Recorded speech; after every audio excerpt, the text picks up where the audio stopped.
depois eu vou chegar na outra porque se apontou norte para a China. Mas primeiro, eu queria que você falasse isso, porque a gente nunca sabe se é folclore, se não é. O carro francês, ou seja, os franceses estavam inseguros se o carro francês ia funcionar com o nosso combustível. É exatamente isso. Aí qual foi a atitude que você tomou? O que acontece é que o nosso combustível tem etanol. Nós temos aí 22... 30%, né? Na época era 22, 23, hoje é 26, 27. E na época... Peraí, mas isso aí você está dizendo no papel, na prática é muito mais, porra. O carro engasopa legal, os carros estão engasopando. Aí, na época, não tinha essa eletrônica sofisticada que tem hoje, e na época, na Europa, a gasolina era puramente 100% gasolina. Hoje, todos os carros europeus funcionam com o que eles chamam de E90, que é 10% de álcool. Todos os carros funcionam assim, hoje. Mas na época, não. Então, os franceses falaram para mim, não podemos vender carro no Brasil, a gente não sabe como o nosso carro vai se comportar. E eles visitaram vários importadores. Então, eu mandei 800 litros de gasolina lá. Imagina. Por avião cargueiro Air France, uma vez por semana, que é o que tinha. E na época só podia mandar 50 litros por semana. Então, 50 litros por voo. Então, eu mandei 50 litros por cotas. semana. De 50, 50, 50, 50. Quando eu fui lá negociar meu contrato, eu sabia, o diretor de exportação falou, mas no Brasil a gente precisa saber se o nosso carro vai resistir. Eu não garanto que nosso motor aguente 22% de álcool. Eu falei para ele, eu tenho 800 litros de gasolina no aeroporto Charles de Gaulle, pode ir buscar, tá aqui o recibo do negócio. Sensacional. Foi muito bom. Mas peraí, deixa eu entender. Você foi o responsável pela Citroën no Brasil? A vinda? É. Mas eu fui a terceira marca a chegar no Brasil. A primeira foi a Lada, a segunda foi a BMW, a terceira foi a Citroën. A gente fundou a BIFA. Eu, a Lada e a BMW. A BMW foi um terror que foi com o regime. Que foi depois do Collor, né? Depois da abertura. Foi depois da abertura do Collor. Das carroças. Essa abertura... Pô, um dos primeiros carros que eu dirigi, que eu tinha uma loucura, eu amava, era o Citroën ZX. Porra, adorava aquele carro, cara. Sentadão no chão, né? Então, aquele carro era demais. Eu só trouxe a versão topo. Esse carro era muito top. Que na França não vendia. A gente vendia mais ZX topo de gama do que a França. Eu amava aquele carro. O que vendia lá era o pé de boi. Tinha um histórico da França, que eu, como moleque, escutava isso. Não sei se você escutou, que a gente é quase da mesma idade. Eu assistia muitos filmes de Louis de Funès. Abijacó, todos eles. E ele usava quase sempre nos filmes um DS. E a propaganda que a gente escutava aqui no Brasil é que você ganhava outro carro, você conseguisse capotar aquele carro, que ele tinha uma suspensão hidropneumática, era isso, né? Ele mantinha a altura do solo, independente da carga que ele tivesse. Então falava que era impossível. Era impossível capotar aquele carro mesmo? Não, dava pra capotar. Alguém conseguia. O diretor de novela, meu diretor que fez muita coisa em novela, o Spinella, ele já me falou assim, o único carro que ele não conseguiu capotar foi a Volvo, em novela. Ele teve que tirar. Precisava fazer cena de capotamento. Ele falou, bicho, eu não conseguia capotar o carro. Não conseguia. Isso é um relato de um diretor de novela da Globo. Ele falou, cena não podia ter. Porque o carro não capota. No começo da nossa conversa, você falou sobre carro elétrico. Legal. O que está acontecendo hoje com o carro elétrico? Porque é muito confuso. Tem muita informação. Tem algumas informações erradas, inclusive por parte de jornalista. Eu vou te explicar qual é. E tem muita confusão. Então, tem lobby também, né? Hoje tem 4 tipos de carro elétrico, que eles chamam de New Energy Vehicle, NEV. Tem 4 tipos de NEV. O primeiro é o BEV, Battery Electric Vehicle, carro 100% elétrico. O segundo é o PHEV, PHEV, Plug-in Hybrid Electric Vehicle. O teu Volvo.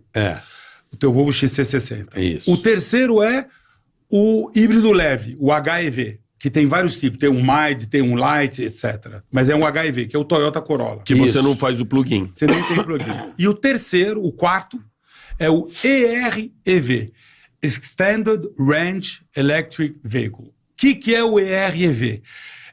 Você tem um motor a gasolina, mas ele alimenta a bateria. A BMW era meio assim, não tinha? É o BMW X3. É como se fosse um auxiliar só, aquele motorzinho elétrico. Ele carrega a bateria. Isso. Então, por exemplo, a RAM está lançando um carro desse, eu vou contar quando eu falar do EREV. Então, todos os carros, esses carros, têm a sua vantagem e sua desvantagem. Vamos falar do carro elétrico 100%.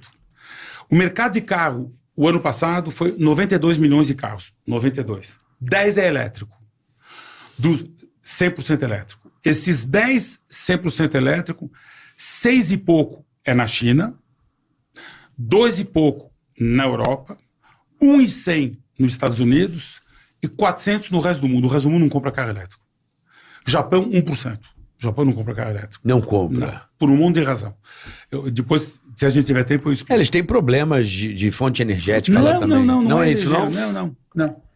Pensei que eles tivessem algum problema de Não, demanda aqui no energética. Japão, primeiro, as marcas japonesas têm 90% do mercado japonês. Uhum. Se elas não fazem carro elétrico, já vai vender pouco. Entendi. Essa é uma das razões. Mas Entendi. a Nissan faz. Segunda é, no Japão, ninguém tem garagem. No Japão é tudo proprietário, todo mundo bota o carro na rua. Então você não tem onde carregar. Entendi. Terceiro, no Japão tem 1 milhão de carros que são o que eles chamam de midget, que é carro pequenininho, de 800 cilindradas, que já faz 20, 25 km por litro. Quer dizer... Não tem... E outra razão, o japonês ele roda muito pouco. Ele roda 8 mil quilômetros por ano. O brasileiro roda 13. O americano roda 23. Caraca. O americano roda muito. Então, esses 4 tipos de carro elétrico. O BEV, que é o Battery Electric Vehicle. Vamos falar Estados Unidos. Ano passado. Esse ano, crescimento de carro elétrico nos Estados Unidos, 0. É mesmo? Tesla? 0. Tesla, que não, é o... Tesla está caindo.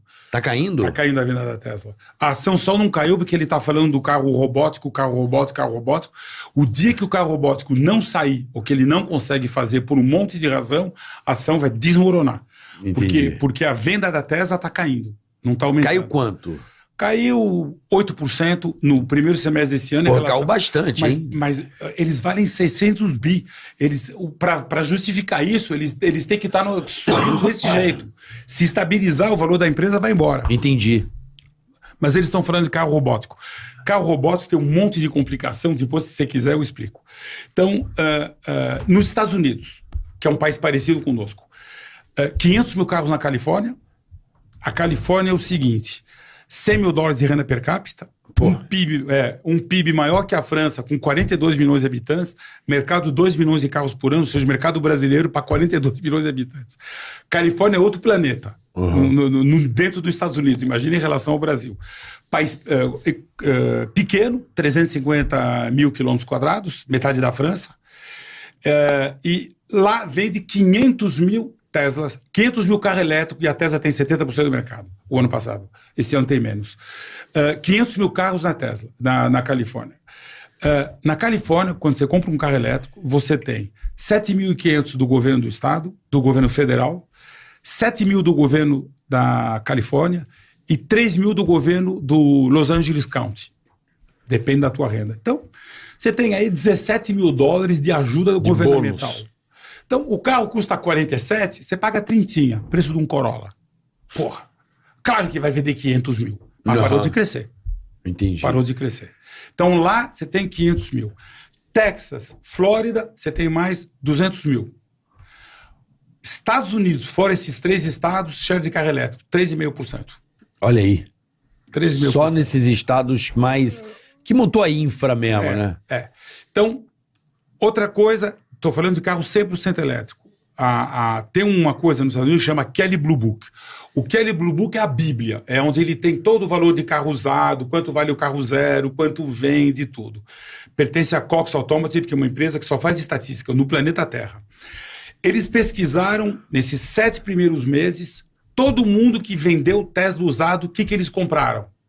Então eles pegaram todos os Teslas, todos vendidos nos Estados Unidos, usados, os primeiros 7 meses desse ano. Virou a migração. E eles falam, o que esse pessoal está comprando? 51% comprou carro a gasolina, 20% comprou carro híbrido, plug-in, e 29% compraram carro elétrico, Tesla ou um outro. Gente, metade de quem comprou não está comprando de novo. 30%, na verdade, foi para o elétrico, por 100% elétrico. Por quê? Várias razões. Primeiro, Tesla, por incrível que pareça, quebra muito. Ele quebra? Tem um monte de probleminha. Não é que ele quebra. O Bluetooth não funciona, a internet não funciona. É um carro ainda meio implementação. Não, é assim. que nem celular. Só que o celular você desliga e liga de novo. O carro você fica bravo. Reboot, né? Carro, quando o teu carro não funciona, você desliga, trava, destrava, liga de novo, ninguém gosta de fazer isso. Claro. Mas com Tesla, às vezes, você tem que fazer. Dá um reboot, né, que eles falam. Tesla, nas 37 marcas que J.D. Power calcula a qualidade, a pior é Land Rover, a Tesla é a terceira pior. É mesmo? Pifa muito. Mas nada assim, mas pifa.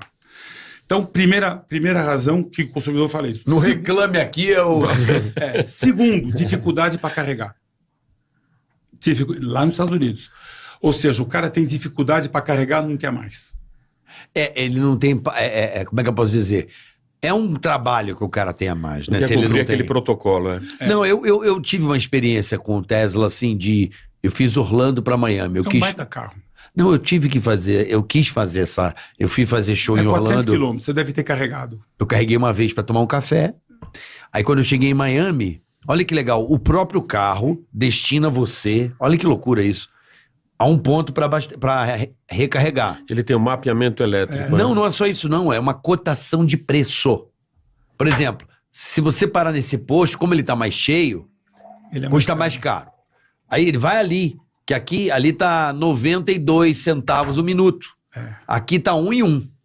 Aí você vai no de 92, chega lá, bicho, impressionante. Sai um cara, entra você. 13 minutos carregou o carro, cara.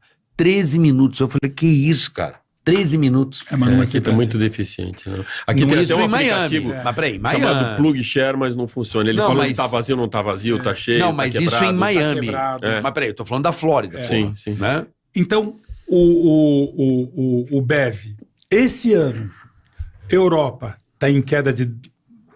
Tava com 14 e pouco de share, tá com 13,5. Share de carro elétrico 100% na Europa tá caindo. Estados Unidos não cresceu. Resto do mundo não cresceu. China cresceu 10%. Então, um pelo outro, o volume de carro elétrico esse ano e o ano passado é o mesmo. Entendi. Mas parou de crescer.